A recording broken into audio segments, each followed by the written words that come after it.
I can see a little notification up the top. Yes. Beautiful, beautiful, beautiful. Welcome everybody who is joining us on this beautiful Wisdom Wednesday. Thanks for your patience. I am running a little bit late. I decided to start dancing again. So I've started Nia dancing, which is so much fun. So it sort of tapped into Sammy's interview time. So I do apologize because I value your time. So thank you. So this is Samantha Hill, gorgeous goddess. A lot of you will probably know her in this group. We've known each other, I think we established 14 years. Yeah, 13, 14, yeah, about that. 15, nearly 15 now, so. Yeah, when Madeline was 1, so she'll be 15 in December. Yeah, so we've, it's kind of incredible, isn't it? And I guess just that, like when we met, the people that we were, and I'm going to talk about you because this interview is about you. Okay.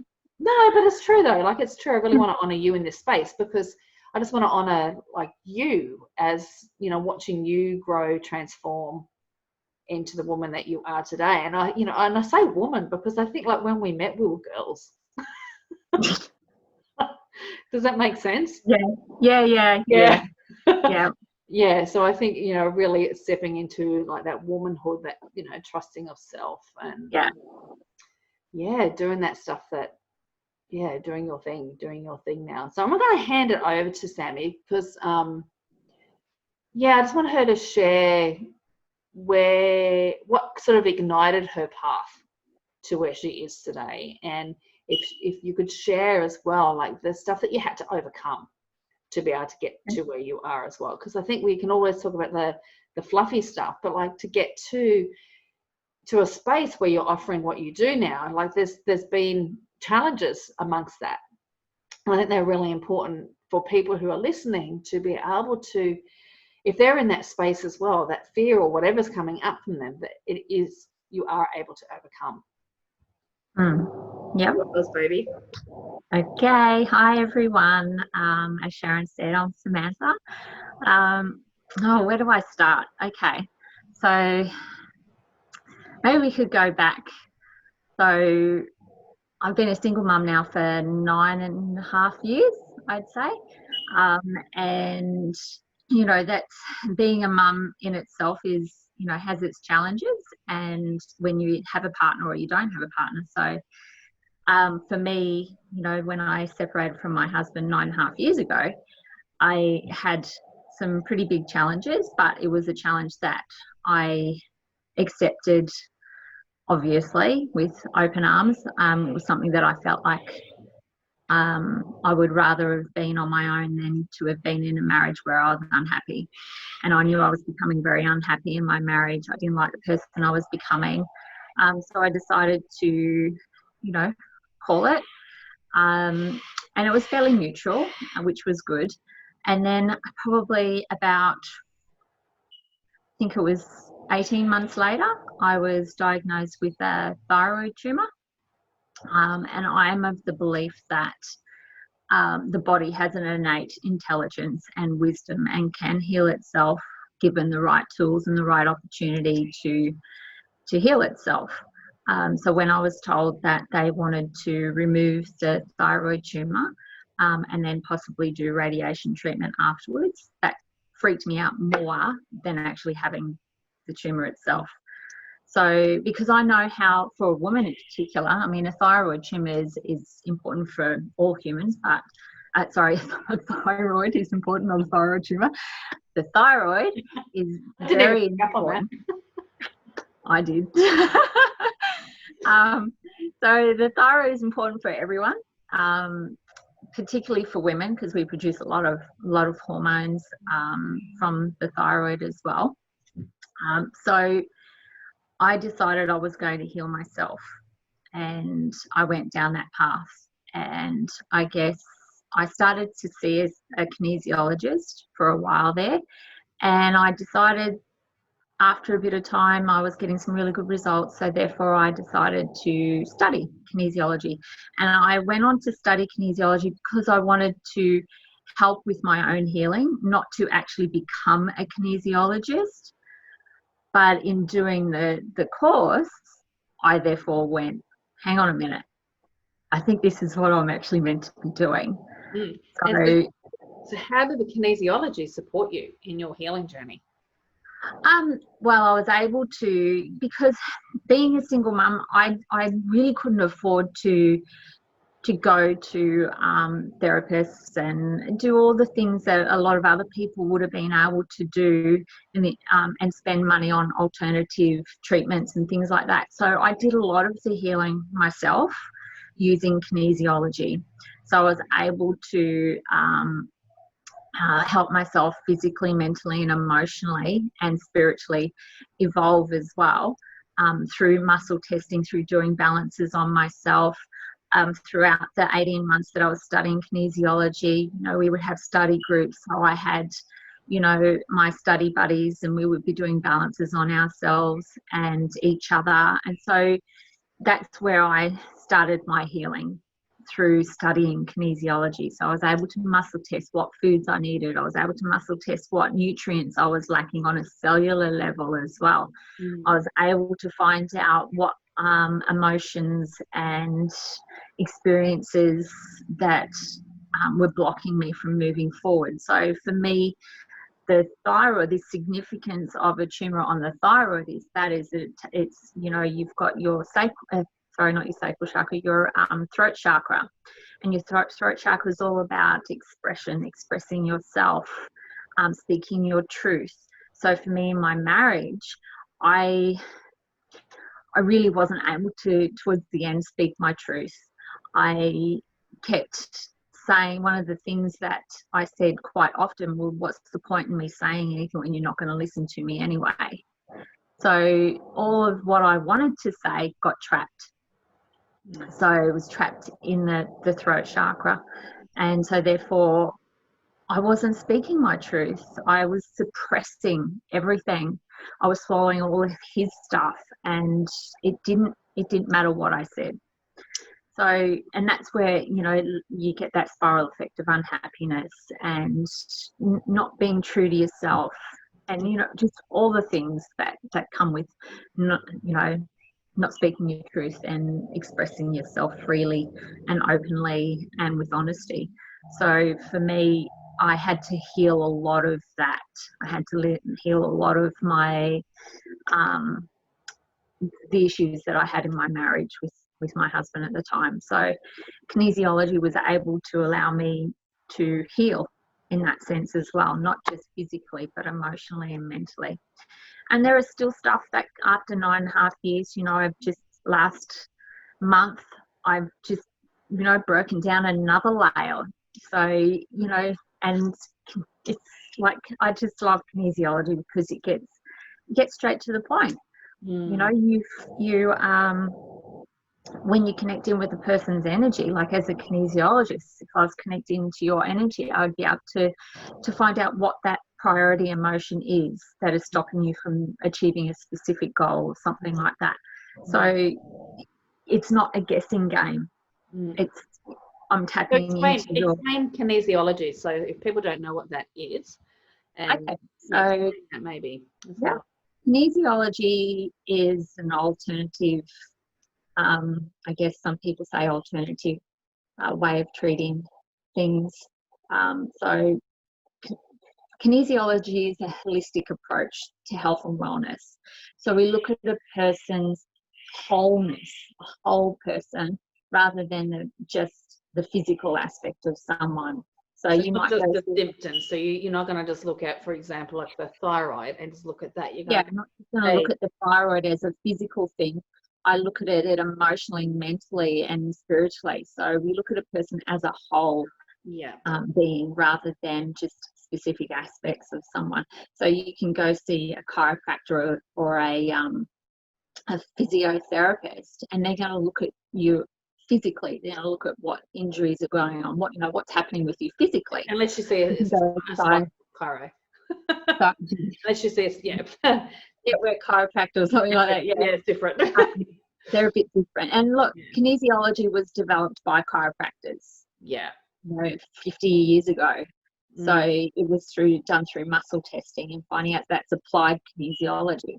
So what I studied was professional kinesiology practices, which is a bit of applied kinesiology, which is a bit of this, a bit of that. There's just kinesiology, you can incorporate so much into it because it's muscle testing.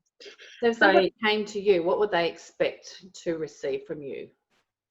Well, I've got different programs. They can expect a lot of things. So yeah, okay, yeah. So yeah.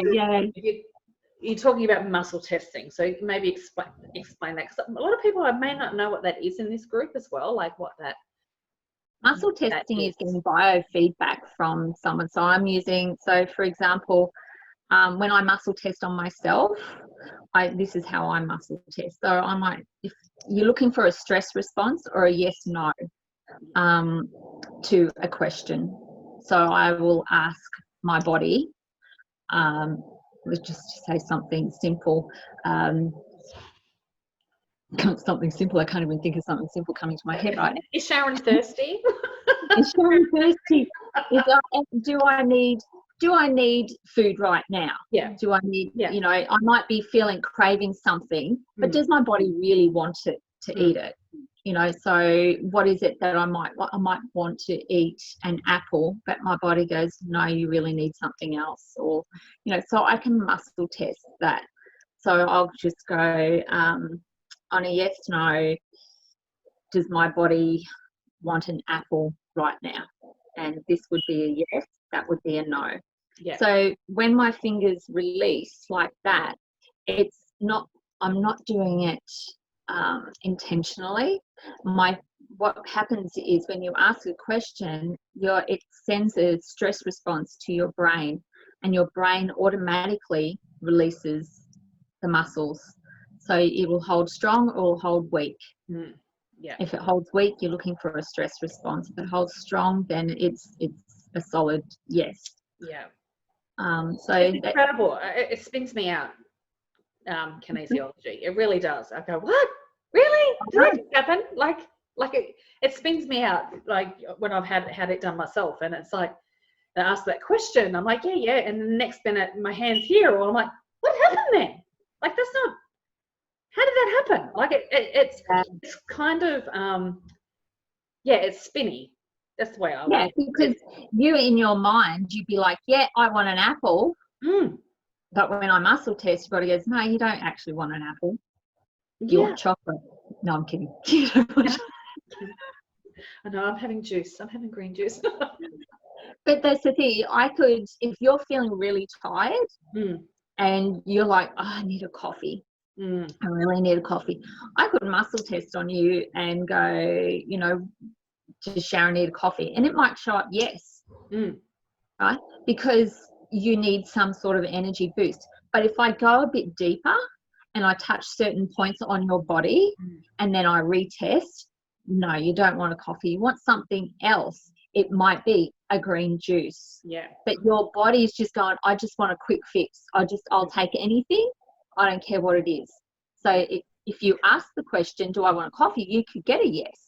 Your cat background is hilarious. Sorry, your cat was just having a massive stretch. Sorry, that was just so funny in the background. It was just like stretching out, like, yes, coffee.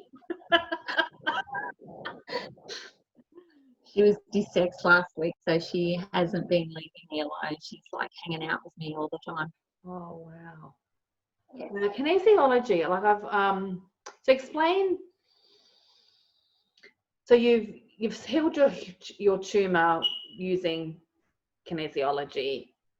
Not just kinesiology. I've done it with a lot of things. Yeah. But it's nutrition. Kinesiology was the tool I used to help me to heal. Yeah. Does that make sense? Yes, it does. It makes sense.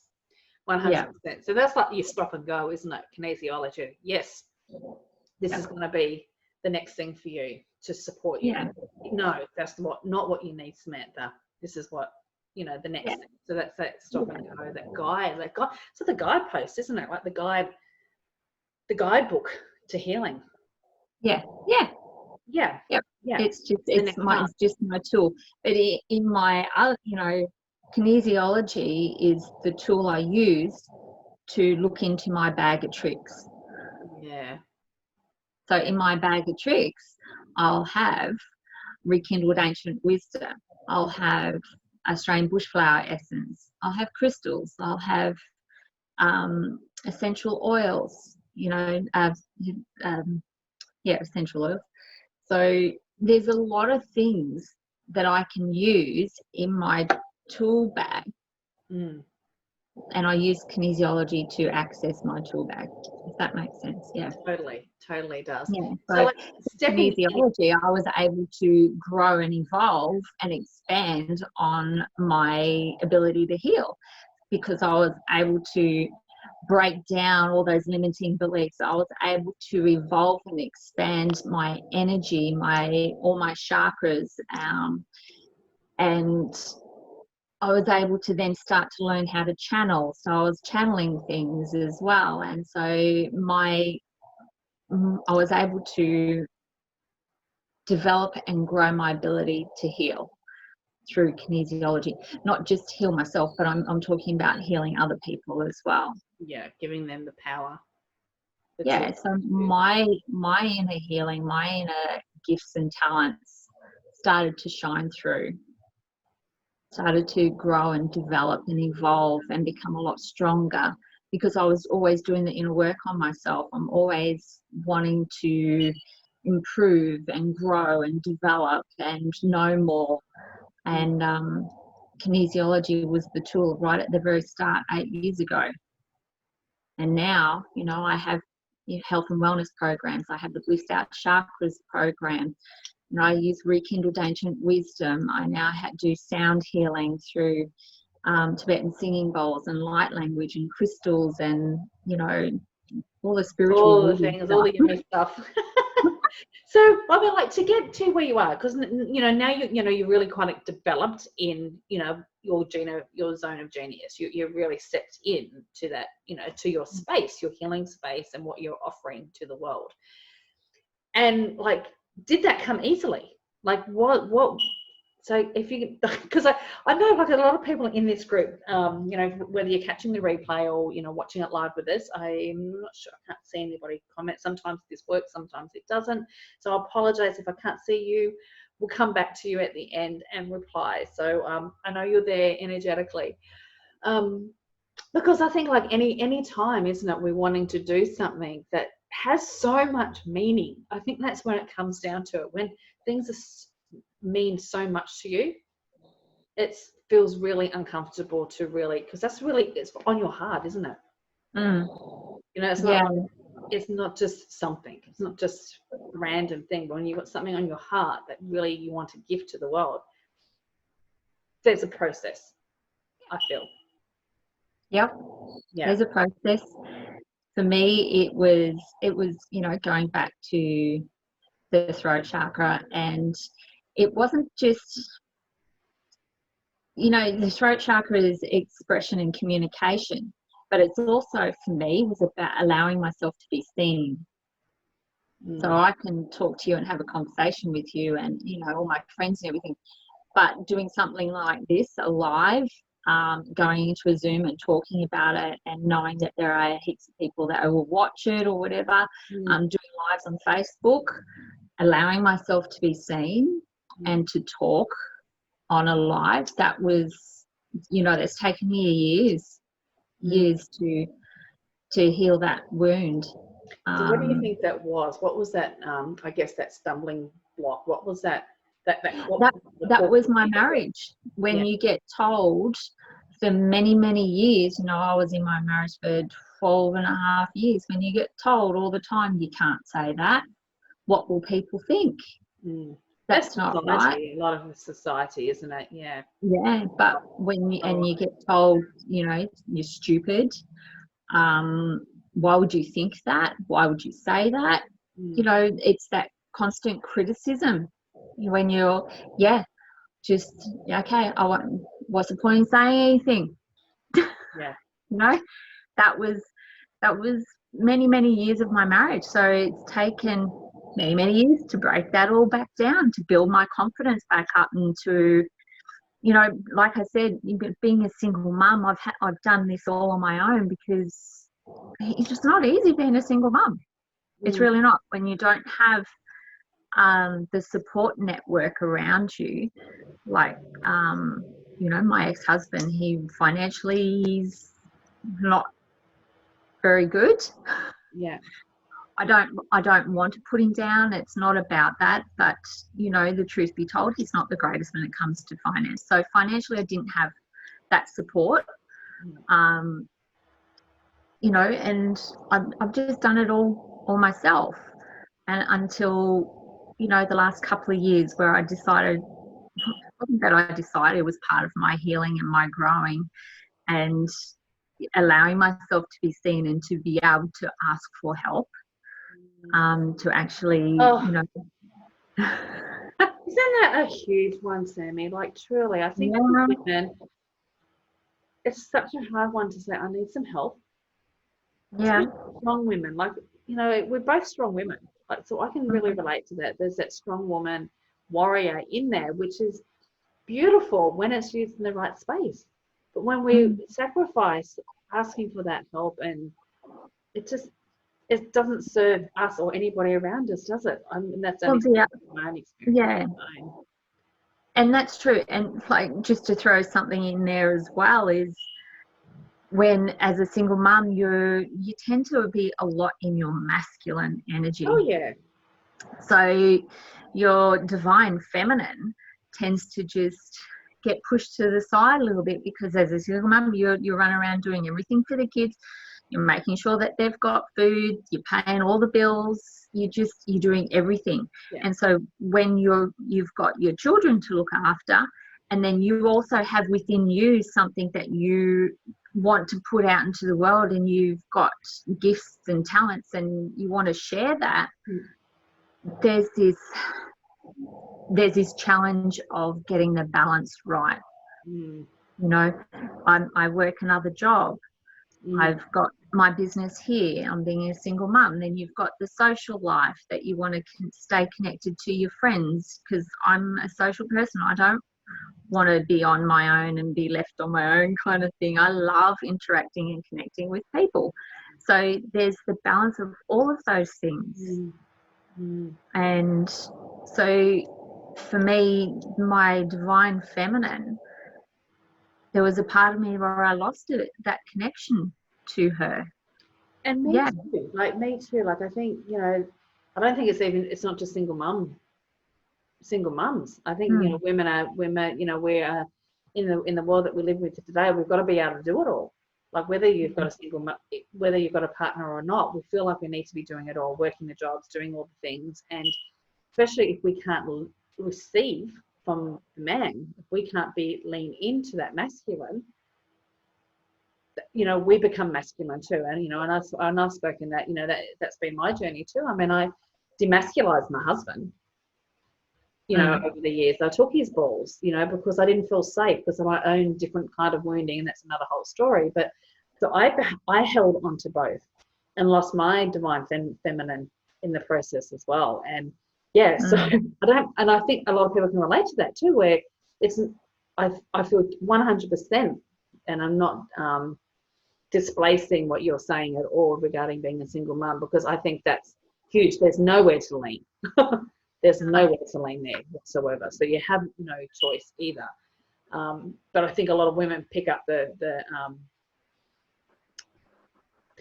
the sword as well, or slay that in the process. And I was that in my marriage as well. Yeah, there was an aspect, because I did so much. I did everything in my marriage pretty much. Yeah. So, you know, for the past 20 years, I've pretty much goes back, doesn't it? And it goes back, you know, it's like generational. Like you know, if I look at the way I was brought up, you know, my father was very masculine and my mother was very feminine. But feminine was like not cool, because that was weak. You know, so that was my. I grew up with a single mum as well. Yeah.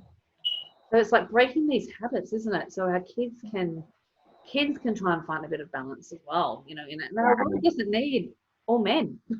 Our masculine needs our feminine, and our feminine need our masculine too, don't we? Yeah. Just that. Yeah. And when we get that, when we can start to mingle that in and surrender, like our, we were at an event on Sunday, weren't we? What was the word for the day? Surrender. Surrender for me and you. Yeah. Yeah, it was. It's one word. And I was like, well, the first word that popped into my head was surrender. I've come to a point where I've done so much healing, and particularly the last, I would say, 5 to 6 weeks, I've been really working on embodying more of that divine feminine energy in me.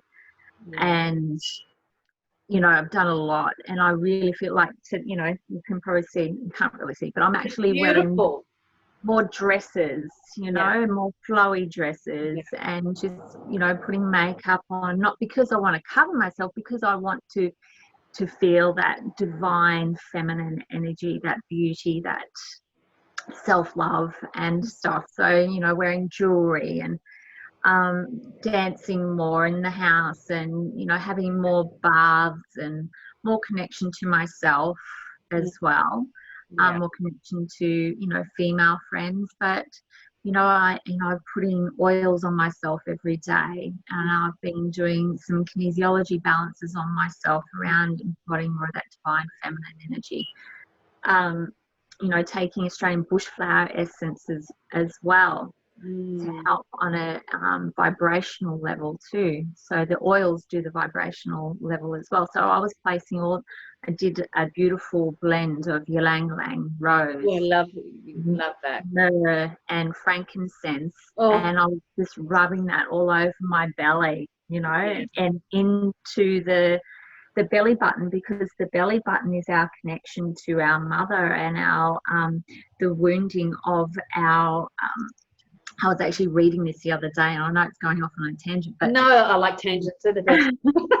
Come on, we're all women in here. We like tangents, Yeah, it's when you're born, your placenta, you're just disconnected from the placenta by a sharp pair of scissors and tied the knot, and that's it. Whereas in the old days, your placenta stayed attached to you until you received all the nutrients from the placenta, and the placenta naturally dropped off. So, when I was reading the other day, it was talking about the trauma of letting the placenta go. And I know some people may find that a little bit weird. But that's really landed with me, and I'll tell you in a minute why. Yeah. Yeah, so I was placing these oils on my belly button to heal the wounds of the placenta. Wow. And yeah, it was quite beautiful, and I feel so much more in flow, and a lot calmer. I feel more connected to myself. I feel my heart expanding so much more now, and I'm radiating more love and energy. And I was saying to the other day, I'm really ready to receive my king now. I don't feel the blocks that I had before. Yeah.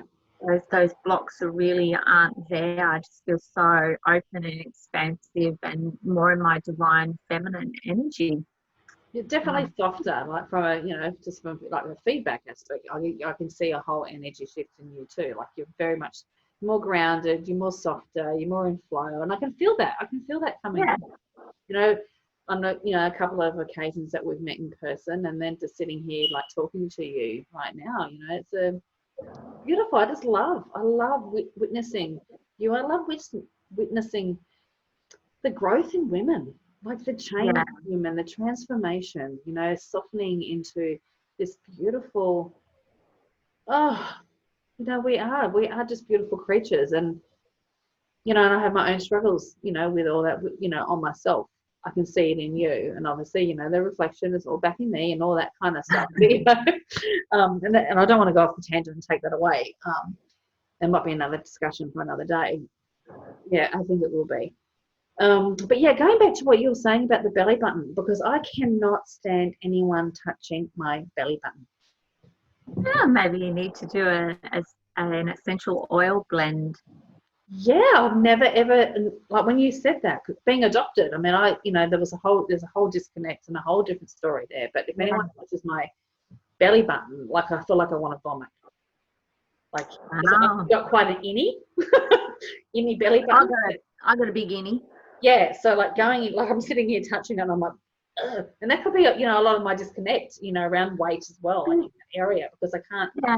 It, it's very sensitive. It's really like it's. There is a lot of nerve endings where your belly button is as well. So, you know, even when you've got digestive issues, you know, you might be feeling bloated or something like that, that you can place the essential oils inside your belly button, and it will actually be quite effective in receiving the vibrational energy of the oils as well. Oh, I like that. That's going to be my new thing. Thank you. You'll need to let me know what I should be using there. I really want to. Yeah, I like that. Really, well, I mean, the four oils that I just mentioned, they're frankincense and myrrh are just, they are gold. I love those oils. yeah. And then when you have rose, which is a very feminine oil, and it's, you know, very much about love. And yeah, it's just, I love that. And ylang ylang is very feminine. Yeah, I love it. Yeah. I'm not a fan of rose. It's like, I think it's, it's, you don't need a lot in it. Yeah. It's overpowering. Yeah, it's quite a beautiful blend. Beautiful. So to wrap this up, I feel, is there anything else that you would like to add? Because I'd like to be able for you to share, I guess, a little bit about like where you are now, what you're offering, where people can find you, how they, you know, how they can connect with you, kinesiology, or, you know, you've got something going on in, you know, your life as well. You know, just talking to our viewers here. If you've got something else going on in your life where you're feeling that like tingle in your belly to go, you know, you know, reach out to her, and she's just going to share, you know, how you connect with her. Well, you can connect with me through, you know, friend me through Sharon in this group. By all means, you know, just add me as a friend. So there's a few things that I do. I have a health and wellness package, which is a 5-week program, and that's all breaking down, you know, food, add, delete, nutrients, what you might be low on. We look at the willingness to be well and the willingness to have optimal health and well-being. So I do that mostly through PKP, which is the professional kinesiology practices, that type of kinesiology, which is very interactive. So you actually engage in those sessions. So that goes for 5 weeks, and then I have the 7-week List Out Chakra program. So that's where we dive deep into the chakras. So, you know, you come in and we spend an hour to an hour and 15 minutes on the one chakra. So when you traditionally, most people when they go in and have a chakra healing, you know, you're in there for an hour and they cover all 7 body centers. With me, it goes over 7 weeks, and every session we're doing just the one chakra, where we're removing and releasing emotions that have been stored in the chakra or body center from past lives and this lives. So we're really, because those past life emotions and attachments are no longer serving us in this lifetime. So, but they're still stored there because they haven't been addressed. So I remove all those emotions. I remove surrogates. If you don't know what surrogates are an energy, a very strong energy that attaches to us, or we attach to it. So, for example, you know, we're having a conversation now, but if I was in a really foul mood right now and you got off the call and then you're not in a very good mood either, you've taken on board my energy. So you've surrogated my energy. Everyone does it. We all do it. So we can surrogate people, places and things. We can surrogate emotions. So we remove all of those from that chakra. And then I move into raising the vibration and frequency of the chakra through sound healing, light language, Tibetan singing bowls, crystal chakras, correcting affirmations. So yeah, so we want those chakras to be blissed out.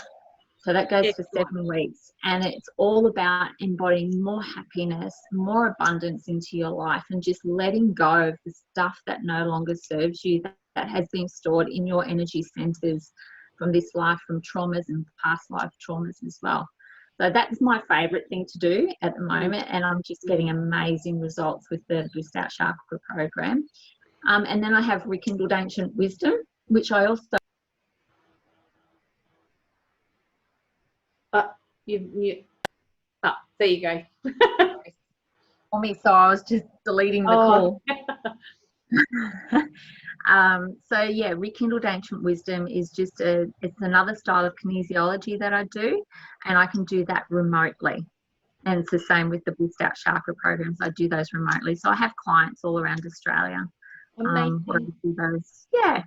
So, and then I have, you know, my sound healing sessions where I'm singing light language, and I'm using Tibetan singing bowls, and I'm using crystals and chakras, and so they go for about 45 minutes, those ones, and they're an in-person one, that one. Beautiful. Yeah. Thank you so much for sharing you. Like it's so, I just love doing this. This is my highlight of my week. Oh, cool. It really is. I love watching people share their magic. Yeah, well, my business is called Soul to Shine, because it's all about, you know, wanting people's souls to shine, getting your soul, listening to your soul, and allowing it to shine in this lifetime. That's beautiful. Well, Sammy, thank you again. Thank you so much. Put all your links in this, like all your links. You know what I mean. Yeah. So anyone can find you. So grateful for you, my love. Really appreciate you. Super appreciate your time. Yeah, love you. And yeah, we'll catch you soon. Anyone got any questions? I think I can't see anybody on at the moment, so if that's okay, they'll catch the replay. Reach out and ask any questions to either of us. We'll connect. So much love, babe. See ya. Love you. Bye. Bye.